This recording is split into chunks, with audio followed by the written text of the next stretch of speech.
Hello, you've reached RJ with RJ's Amazing Entertainment. I'm going to create a rocket ship for you today. The first balloon we're going to use is a B-body with a black tip. They have these in colors red, yellow, white. I always ask them what color they want. Usually they want white. You can see how it makes this little point. It's cute.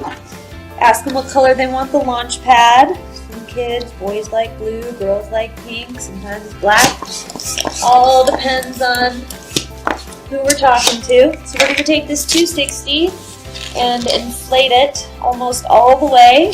Then we're going to tie it so it makes a circle. We will take this, find middle, twist it in, fold it in half, and twist it again. Now we have this cool little launch pad for our rocket ship to go on.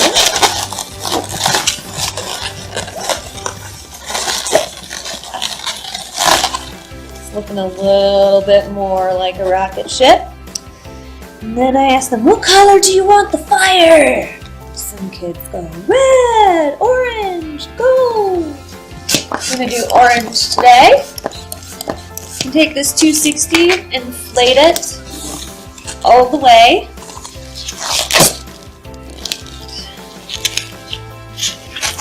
And we'll just tie this last piece in at the base. Then I like to take this part, give it some more shape. And of course, we need to draw a window for the astronauts. And this rocket ship is from the USA. Be sure to tune in next time for one of our awesome balloon tutorials. Hope you have a great day. Bye for now.